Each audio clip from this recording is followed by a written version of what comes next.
Yesterday, the Employment Department released the jobs numbers and unemployment rate for Oregon in November. Employers added 10,000 jobs to non-farm payrolls last month, and the unemployment rate fell to 4.2%.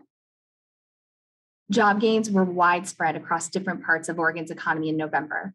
Oregon's hotels, restaurants, bars, and entertainment places added 4,100 jobs over the month. That was the most of any sector. We also saw large gains in construction, which added 1,800 jobs, and in professional and business services, which added 1,600 jobs. Retail trade also added 1,100 jobs in November. So far in 2021, Oregon employers have added 100,000 jobs.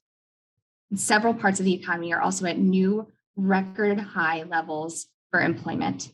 Those include construction, wholesale trade, and professional and business services. Now, some other areas of the economy haven't been seeing those same types of gains lately. We're still seeing weaker employment trends in healthcare and education.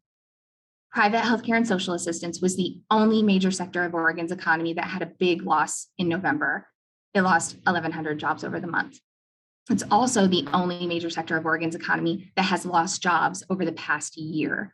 Although the drop was small, it was about 400 jobs since November 2020. By comparison, total non-farm jobs grew by 4.5% over that period. Now, some parts of the healthcare industry, the doctor's offices, the specialists, things like dentists, chiropractors, they've been adding jobs recently. The difficulty regaining jobs has largely been in nursing and residential care facilities and in hospitals. As of November 2021, Oregon's nursing and residential care facilities had 6,900 fewer jobs than they did before the pandemic recession began. And hospitals were down by 2,700 jobs over that period. Local government hasn't picked up either. About half of the jobs in local government are in Oregon's public K-12 schools and in public higher education. Now, just in the last few months since August, local government has fallen 7,400 jobs short of typical hiring levels. And that's primarily because schools didn't hire as much as they typically would as the academic year got underway. Another big takeaway from yesterday's jobs report was that Oregon's unemployment rate fell to 4.2% in November. We have seen a significant decline in the number of unemployed Oregonians every single month since June. And by historical standards, we're at a really low unemployment rate. The only other times we've seen Oregon's unemployment rate get to 4.5% or lower has been for a couple of months in 1995, which was a really hot growth period for the state, and for the 3.5 years immediately before the pandemic recession. So since we've seen those lows recently, they probably don't seem as rare as they really are. But to get to those really low levels of unemployment that we had right before this recession, those were like years 8, 9, and 10 of a decade-long economic expansion, the longest we had ever seen in terms of an economic expansion. Now we're nearing those record low unemployment rates again, and we've been in a jobs recovery for about 1.5 years at this point. So as of November, Oregon has regained 4 out of 5 jobs that we lost in the spring of 2020. And that's about the same as the US. And at 4.2% in November, our unemployment rate was the same as the US. Even though we're seeing weakness in a couple parts of the economy, overall, we've seen a strong labor market recovery in Oregon this year. With that, I'll turn it over to Acting Director David Gerstenfeld for more updates. Thank you. Thank you, Gail, and thank you everyone for joining us this afternoon. To start off, we have some good news regarding our paid family medical leave insurance program, which will provide a critical safety net program for Oregonians. The team is rebuilding, and we've selected Juan Serratos to be the new Deputy Director of the Paid Family Medical Leave Insurance Program. Juan comes to us from the department's Unemployment Insurance Division, where he currently serves as the Benefit Services Manager, overseeing several benefit programs, including Oregon's nationally recognized self-employment assistance and work-share programs. Juan has spent the better part of 2 decades working in the public sector. Before joining the Employment Department, he was a manager for the Oregon Department of Human Services in the Self-Sufficiency Program, where he helped transform operations and fostered an inclusive and welcoming environment. He's also worked for the Oregon Department of Justice Division of Child Support, where he led his team through the modernization of the state's child support case management computer system. Wong's first day with the paid family medical leave insurance program will be January 3rd. And the director of that program, Karen Hummelbaugh, is actively recruiting for other key leadership positions, and we hope to make more announcements soon. I'm also very pleased to announce that we've invited Subduction Consulting to work with 3 key teams within our agency: paid family medical leave insurance, unemployment insurance tax, and modernization. Subduction's expertise is in conflict transformation for organizational equity services. We chose the 3 teams we'll be working with because they're all integral to rolling out the paid family medical leave insurance program, and their leadership teams are eager to participate in this collective effort. Subduction is certified through the Oregon Certification Office for Business Inclusion and Diversity, sometimes referred to as COVID, and its team has more than 20 years of experience in organizational equity, conflict resolution, and community development. And they collaborate with other organizations and BIPOC colleagues across the state to provide trainings and consultations. Principal consultants Teresa Logan and Carlos Kareem Wyndham use an approach that is grounded in an intersectional analysis of the complex and multi-layered sources of conflict that includes individual psychology, interpersonal and group dynamics, organizational policies, practices and norms, and the intersecting systems of oppression. Their work centers the voices, experiences, and wisdom of the most historically impacted, those who live at the intersections of race, class, and gender.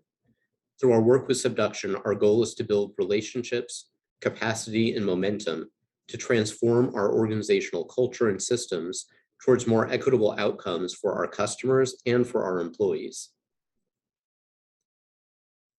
A change that is coming is that starting the week ending January 8th of 2022, if a person claims a week of benefits, they may see a lower amount in unemployment benefits if they're working part-time. During the height of the pandemic, the legislature passed Senate Bill 1701 and then House Bill 3178, which currently allows people to earn up to $300 a week and still receive unemployment insurance benefits without seeing those earnings reduce their weekly unemployment benefit amount. This helped more people continue receiving unemployment while working part-time. However, this temporary legislation expires at the end of the year. Starting in January, the income limit will be whichever is higher, either 1/3 of the person's weekly benefit amount or 10 times Oregon's highest minimum wage. Right now, that's $14 per hour, so this would be $140 in a week. This means a person's unemployment insurance benefits will be reduced dollar for dollar if they report earnings that are over those income limits, and that if a person earns more than their regular weekly benefit amount, they would not be eligible for benefits in that week. Though this law is expiring, we're grateful for how much it helped Oregonians continue to receive the best benefits possible during a time when they needed them the most. Overall, more than 48,000 people benefited from the laws, and about $21 million in additional benefits were paid out. And that does not include the additional $300 weekly supplement this law permitted some people to qualify for. As Oregon continues experiencing record low unemployment, the department and our WorkSource Oregon partners remain committed to helping all workers find good jobs and to help employers find talented employees. One way we're doing this is through the upcoming statewide job fair on January 12th called Heroes for Healthcare. This is hosted by WorkSource Oregon partners, and the event will feature employers from across Oregon who will share information about job openings for nurses, technicians, food service workers, and other types of positions that are found in typical healthcare settings. We held a virtual version of this event a few months ago, and it was so successful that we decided to do this again. We encourage job seekers to contact their local WorkSource Oregon Center for more information and resources. And that concludes the updates for the day, and we'll now open it up for questions. Rebeka, do you want to go ahead and take the first question? Yeah, the first question should be coming from Allison Mechanic with KATU. Hi there, can you hear me okay? Yes. Great, I apologize. My internet went out for just a few seconds, so I just want to make sure I didn't miss anything if this was brought up. We're coming up on 2 years of the pandemic. And I saw since March 15th, 2020, about $12 billion have been paid out in benefits. And I guess I'm just curious if you could provide any insight on just how many people are still receiving those benefits and how many are continuing to come in on a regular basis. I'm assuming we're seeing less because things are getting better out there, but we are still very much in the pandemic at this point. Sure, you're right. The numbers have certainly gone down, and we can provide you a link to where we have the current stats that are updated pretty regularly about the number of people who are either filing new claims for benefits. Those new claims are down pretty significantly from where they were during the height of the pandemic. So we're far into the recovery. We are seeing a number of people, and this is also reflected in some of the statistics, continue to receive benefits for longer once they file a claim. And that really boils down to fewer people becoming unemployed, but the people who are on unemployment tend to be those that have more barriers to being able to find jobs, whether those are childcare or other issues, or maybe the type of work that they're doing isn't in the area that has seen the real robust recovery that Gail was talking about. So we are very far into the recovery. And I think that the statistics that Gail shared show it was a pretty astounding onset with how quickly and how deep the recession was. And it's also been pretty astounding in terms of how quick the recovery has been. But that means that the people that are still unemployed are still facing really serious problems. And that's why so much of our focus right now is on helping those people find jobs and careers that do work for their circumstances. Great, thank you. Next up, we have Peter Wong with Pamplin Media. I don't have anything for Gail, but David, without getting too far in the weeds, can you explain, now that you have a deputy director for paid family medical leave, as well as a program director, how's that kind of sort out? Sure, and this, I was having a little bit of trouble hearing you, Peter. I think you're asking now that we have both a new deputy director and then previously you announced the program director. So. Sure, and they're making good progress. We already have a number of really skilled, passionate people on the team, and they've been continuing to work.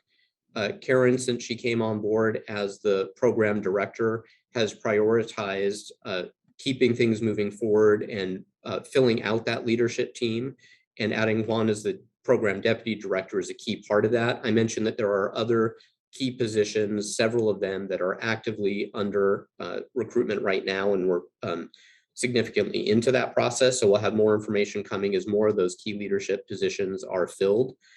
And a lot of that equity and inclusion and ensuring that that work progresses was another priority. And Karen has been doing that, and I know Juan is dedicated to that and will help as well.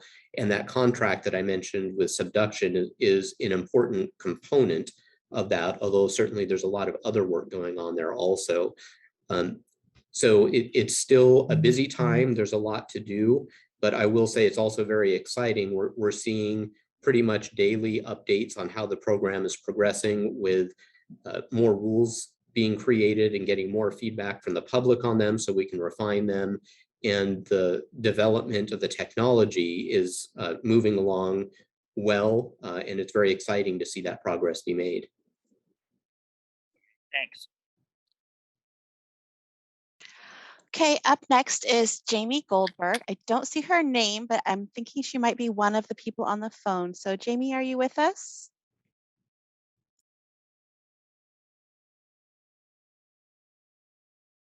If you are, remember to hit *6 to unmute yourself.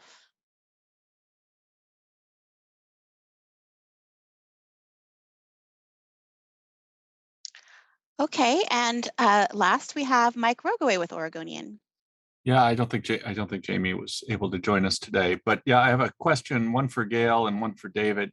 Gail, in the monthly job numbers, we've had a lot of variability from month to month, and I wondered how much of that you think, in terms of the numbers of jobs added, how much of that you think is methodological, just the way we're counting for things, and how much of it is reflecting a genuinely bumpy recovery? It's a good question, Mike. And we have seen that the recovery has been bumpy because we've seen several twists and turns in the pandemic itself. So, for example, we saw weaker jobs growth in September most recently, and that was also at the same time that we were seeing the peak of the Delta wave of the virus. And so, I think that has been something that has actually been affecting the recent course of things. When we go back and take a regular look once a quarter at the more complete records that employers have to send us to see how the survey that we're doing is accurately reflecting what's really happening when we get the complete information. And what we've seen is that the growth in the prior months has actually been a little bit stronger even than we thought. And so it hasn't been very bumpy in the second half of 2021. The biggest bump that I saw was really in that wave of COVID that peaked in September, and we saw weak job growth kind of there.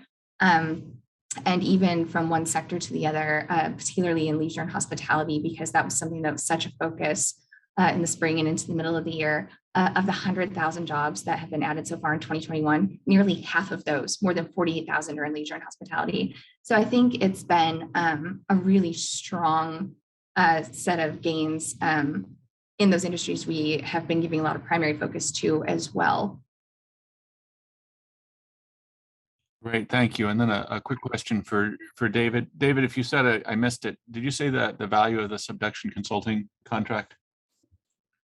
I didn't say it, and I don't have that in front of me, but that's something we can follow up with you on. Yep, I'll follow up. Thanks.